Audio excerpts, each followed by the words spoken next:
Hello दोस्तों, मैं हरीश मिश्रा स्वागत करता हूं आपका अपने YouTube channel fine art education point में। तो आज हम आपके लिए अभ्यास प्रश्न लेकर के आए हैं। तो शुरू करते हैं अपनी आज की क्लास। पहला प्रश्न है, एपड़ संबंधित है। तो देखेंगे हम, एपड़ जो है ये उत्तराखंड से संबंधित है। राइट आंसर उत्तराखंड हो जाएगा। कलकत्ता ग्रुप की स्थापना किसके द्वारा की गई थी? तो कलकत्ता ग्रुप की स्थापना 1943 में प्रदोष दास गुप्ता के द्वारा की गई थी। भारतीय राष्ट्रीय आंदोलन के सर्वाधिक सक्रिय कलाकार थे। तो भारतीय राष्ट्रीय आंदोलन के सक्रिय कलाकार थे नंदलाल बोस। हरिपुरा पैनल, गांधी जी के साथ कई आंदोलनों में ये शामिल थे। तो राइट आंसर नंदलाल बोस हो जाएगा। भारतीय चित्रकला का उद्भव कहाँ से हुआ? तो भारतीय चित्रकला का उद्भव आज मान ने शिला चित्रों से किया था। तो यहाँ पर राइट आंसर होगा चट्टान चित्रकारी। तो भारतीय चित्रकला का उद्भव चट्टान चित्रकारी से हुआ था। ध्यान देना, भित्ति चित्रण नहीं होगा, क्योंकि भित्ति चित्रण की शुरुआत जोगी महाराज से मानी जाती है। शुरुआत चट्टान से ही होगा, क्योंकि आदि मानव ने ही भारत में चित्रकला की शुरुआत की थी। प्रागैतिहासिक काल में बने हाथी के चित्र जिसके शरीर पर पान की आकृति बनी है किस गुफा में है? तो हाथी का शरीर जिसमें पान की आकृति बनी है वो दिल का प्रतीक है। दिल मतलब हृदय, और वो हृदय की स्थिति बताती है। तो ये पिंडाल गुफा में चित्रित है। आदि मानव ने हाथी बना करके उसके बीच में पान जैसी आकृति बनाई। तो उसका तात्पर्य ये था कि हाथी का जो हृदय है यहाँ पर होता है, यानी जब हाथी का शिकार करना हो तो हाथी को यहाँ पर मारने से उसकी मृत्यु होती है। तो ये पिंडाल गुफा में ऐसा बना हमें मिलता है। अजंता की जातक कथाएं व्यक्त करती हैं। अजंता की जातक कथाएं जो हैं वो बुद्ध के जीवन को व्यक्त करती हैं। अब बात आती है कि बुद्ध के जीवन, तो जन्म जन्मांतर की कथाएं हैं, तो बुद्ध का जीवन कैसे हो जाएगा? तो जन्म जन्मांतर की जो कथाएं हैं, चाहे वो कोई भी जन्म रहा हो, था तो बुद्ध का ही जन्म ना, इसलिए इनमें से कोई नहीं है। कई लोग लगाएंगे लेकिन इनमें से कोई है, इसका राइट आंसर नहीं है। इसका राइट आंसर बुद्ध के जीवन का, क्योंकि जातक कथाओं में चाहे वो हाथी बने हो चाहे वो हिरण बने हो, है तो बुद्ध का ही जीवन वो भी। तो जातक कथाओं का संबंध बुद्ध के जीवन से ही है। सिंधु घाटी के चित्रांकन के उदाहरण मिले हैं। तो सिंधु घाटी के चित्रांकन के जो उदाहरण हैं, तो इसमें पढ़ते हैं हम कि सिंधु घाटी सभ्यता में चित्रकला के साक्ष्य वैसे ही बहुत कम मिलते हैं, और जो मिलते हैं वो केवल मृद भांड में मिलते हैं, यानी कि पात्रों पर। राइट आंसर पात्रों पर हो जाएगा। वर्ण की प्रकाशित व्यवस्था को कहा जाता है। वर्ण की प्रकाशित व्यवस्था यानी रंग में जब लाइट कलर हम मिलाते जाते हैं तो उसे टिंट कहते हैं। राइट आंसर टिंट हो जाएगा। वर्ण की प्रकाशित अवस्था को टिंट कहा जाता है। किसी रंग को बहुत देर तक देखते रहने के बाद यदि हम आंख बंद कर लें तो किस रंग का अनुभव होगा? जैसे मान लो लाल रंग हम बहुत देर तक देख रहे हैं और उसके बाद फिर आंखें बंद करेंगे तो हमको हरा दिखेगा, यानी उसका पूरक कलर। सफ़ेद रंग को बहुत देर तक देख रहे हैं, फिर आंख बंद करेंगे तो हमें काला दिखेगा। काले रंग को बहुत देर तक देखते रहेंगे, फिर आंख बंद करेंगे तो सफ़ेद दिखेगा। तो यानी कि किसी रंग को बहुत देर तक देखते रहने के बाद ही हम आंख बंद कर लें तो हमें उसका पूरक रंग दिखाई देता है। राइट आंसर पूरक रंग। पूरक रंग को ही विरोधी रंग कहते हैं। अपभ्रंश शैली के चित्र इनमें से किन पोथियों से प्राप्त होते हैं? तो दिए गए विकल्पों में से अपभ्रंश शैली के चित्र गीत गोविंद से प्राप्त होंगे। राइट आंसर गीत गोविंद। भारतीय सौंदर्य शास्त्र के वेदांत के आधार पर अभिव्यक्तिवाद सिद्धांत किसने दिया है? तो अभिव्यक्तिवाद सिद्धांत अभिनव गुप्त ने दिया था। इन्होंने आरोप लगाया था ना कि उसमें रस प्रतीत में विघ्न की बात भी इन्होंने ही कही थी, आरोपवाद भी इन्होंने ही लगाया था, और अभिव्यक्तिवाद भी इन्होंने ही दिया था। अभिनव गुप्त का हो जाएगा। भारतीय सौंदर्य शास्त्र के षडांग में लावण्य योजना से क्या तात्पर्य है? लावण्य योजना कांति है। कांति मतलब सुंदरता को और सुंदर बनाने की योजना, कांति। बंगाल की लोक कला जी.एन. टैगोर की चित्रकला कैसी दिखाई देती है? बंगाल की लोक कला गगनेन्द्र नाथ टैगोर, जी.एन. टैगोर मतलब गगनेन्द्र नाथ टैगोर, तो इनकी कला घनवादी दिखाई देती है। मुगल कला का स्वर्णकाल था। मुगल कला का स्वर्णकाल, तो कला का स्वर्णकाल अकबर का काल माना जाता है। राइट आंसर ए हो जाएगा। गुफा मंदिर बौद्ध, जैन और हिंदू धर्म को समर्पित है। तो एलोरा की गुफाएं जो हैं वो बौद्ध, जैन और हिंदू तीनों धर्म से संबंधित हैं। तो तीनों धर्मों का संगम यहाँ हमें दिखाई देता है। गोथिक युग में कौन सी कला की प्रधानता थी? तो गोथिक युग में हम देखेंगे तो भवन निर्माण स्थापत्य कला की प्रधानता थी, क्योंकि गोथिक युग जो थे वो चर्चों से संबंधित हैं, तो राइट आंसर सी हो जाएगा। मथुरा संग्रहालय में प्रदर्शित परखम यक्ष किस काल से संबंधित है? तो मथुरा काल में जो परखम यक्ष है, परखम यक्ष का संबंध मौर्य काल से है। राइट आंसर मौर्य काल हो जाएगा। कुछ लोग विवादित भी इसे बताते हैं, लेकिन संभवतः ये मौर्य काल का माना जाता है। चित्रलक्षण नामक ग्रंथ के रचयिता कौन है? चित्रलक्षण नामक ग्रंथ के रचयिता नग्नजीत हैं। भयजीत या नग्नजीत ने चित्रलक्षण नामक ग्रंथ लिखा था, जो कि 3 अध्यायों में प्राप्त होता है। अजंता में क्यूरेटर की नियुक्ति हुई थी। तो अजंता में क्यूरेटर की नियुक्ति 1908 में हुई थी, जिसका नाम नारायण एकनाथ था। स्वर्णिम विभाजन सिद्धांत किसने प्रतिपादित किया? स्वर्णिम विभाजन सिद्धांत जो है वो ग्रीक वासियों के द्वारा प्रतिपादित किया गया था। राइट आंसर प्राचीन ग्रीक वासियों द्वारा। निम्नलिखित में से कौन सा पिरामिडों का देश कहा जाता है? तो पिरामिडों का देश जो है वो मिस्र को कहा जाता है। रंगोली मुख्य रूप से बनाई जाती है। रंगोली मुख्य रूप से जमीन पर बनाई जाती है। कुडाल नामक फिल्म को किसने बनाया है? कुडाल नामक जो फिल्म है वो तैयब मेहता की है। पोत किसका गुण है? पोत धरातल का गुण है। अंतर्राष्ट्रीय गोथिक शैली का स्थापत्य पाया जाता है।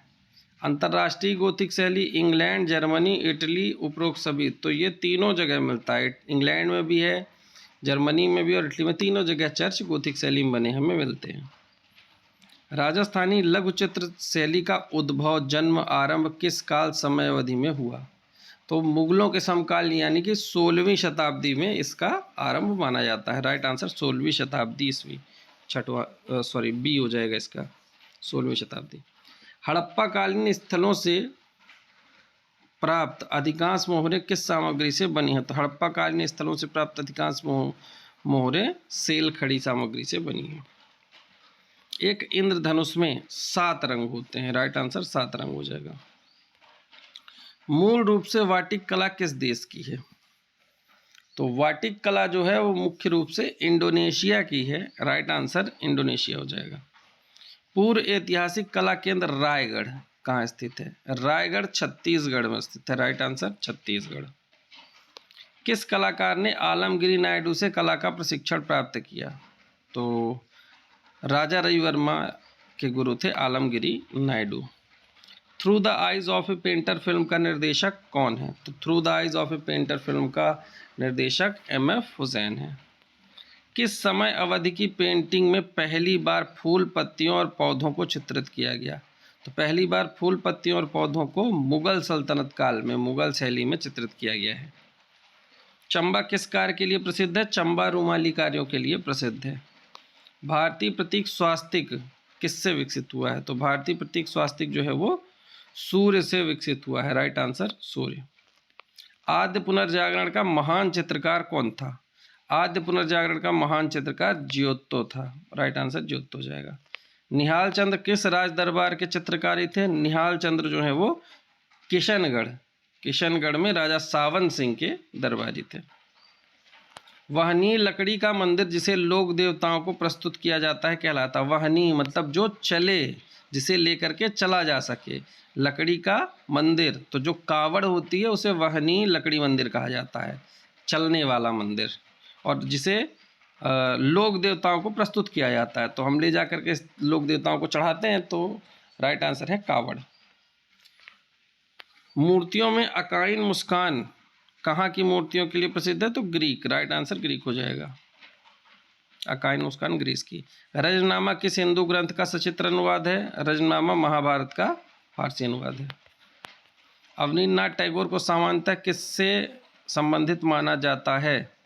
तो अवनींद्रनाथ टैगोर को भारतीय कला का पुनर्जागरण इन्होंने किया था। तो राइट आंसर भारतीय कला के पुनर्जागरण से इन्हें संबंधित माना जाता है। सिगिरिया गुफा के चित्र किसके चित्रकारी से मिलते हैं? तो सिगिरिया गुफा के चित्र अजंता के चित्रों से मिलते जुलते हैं। प्रसिद्ध प्रागैतिहासिक कला केंद्र मिर्जापुर स्थित है। तो मिर्जापुर कैमूर पहाड़ी में स्थित है। राइट आंसर कैमूर पहाड़ी हो जाएगा। भारतीय चित्रकला के 6 अंग की चर्चा किस विद्वान ने की थी? तो यशोधर पंडित ने कामसूत्र की टीका जयमंगला में 6 अंगों की चर्चा की थी। तो राइट आंसर यशोधर पंडित हो जाएगा। बाघिनी नदी किस नदी की सहायक नदी है जिसके किनारे बाघ की गुफाएं शोभमान है? तो बाघ बाघिनी नदी के किनारे है और यह नदी नर्मदा नदी की सहायक नदी मानी जाती है। The race of my life प्रसिद्ध भारतीय खिलाड़ी की आत्मकथा है। तो the race of my life ये भाग मिल्खा भाग मूवी आपने देखी होगी। तो मिल्खा सिंह जो हैं उनकी आत्मकथा है the race of my life. तो मिल्खा सिंह की है। निम्नलिखित में से किस लेखक ने 2018 में ज्ञानपीठ पुरस्कार प्राप्त किया? तो अमिताभ घोष को 2018 में ज्ञानपीठ पुरस्कार मिला था। ओलंपिक के इतिहास में सबसे अधिक स्वर्ण पदक प्राप्त करने का रिकॉर्ड किसके नाम है? यानी ओलंपिक में सबसे ज़्यादा स्वर्ण पदक किसने प्राप्त किया है?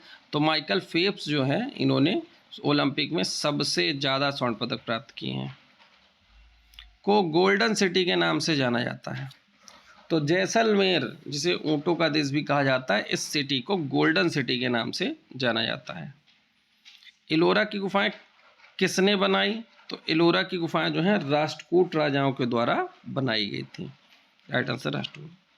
Where are the flowers gone शीर्षक नामक ट्रिप चित्र किसके द्वारा निर्मित है? तो where are all the flowers gone ये अर्पणा कौर का चित्र है। Right answer Arpana Kaur. उस चित्रकार की पहचान करें जिसका कार्य पटुआ की लोक शैली और बाइजेंटाइन मसीही का संकलन था। तो पटुआ लोक कला शैली और बाइजेंटाइन यामिनी राय हो जाएंगे। तो राइट आंसर ए हो जाएगा यामिनी राय। सांची स्तूप पर किस लिपि में संदेश खुदा हुआ है? तो सांची स्तूप पर हम देखेंगे तो ब्राह्मी लिपि में संदेश खुदा गया है। Right answer Brahmi. भारत के कौन से राज्य में सर्वाधिक गुफाएं विद्यमान हैं? तो गुफाओं की बात करेंगे तो कन्फ्यूज़न 2 में होता है। देखो महाराष्ट्र और मध्य प्रदेश में। तो महाराष्ट्र में देखेंगे तो महाराष्ट्र में 2 ही 3 गुफाएं हैं या 4। और वही हम जब मध्य प्रदेश की बात करते हैं तो मध्य प्रदेश में कई गुफाएं हैं। चाहे उदयगिरी की बात करें, भीमबेटका, पंचमढ़ी, सिंघनपुरा, आदमगढ़, होशंगाबाद, मंदसौर, पहाड़गढ़, श्योपुर। तो सबसे ज़्यादा मध्य प्रदेश में गुफाएं विद्यमान हैं। तो इस प्रकार हमारी आज की श्रृंखला ये समाप्त होती है। उम्मीद करते हैं आप डेट बढ़ने के बाद अपनी तैयारी को बराबर रखेंगे।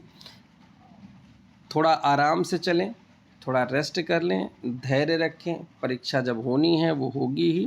तो आप सभी बड़े अच्छे से, बड़े धैर्य के साथ अपनी तैयारी बराबर जारी रखेंगे। बहुत ढिलाई नहीं करनी है। तो इन्हीं शब्दों के साथ आज की क्लास हम ख़त्म करते हैं। मिलते हैं नए वीडियो में नए प्रश्नों के साथ। तब तक के लिए आप सभी को धन्यवाद।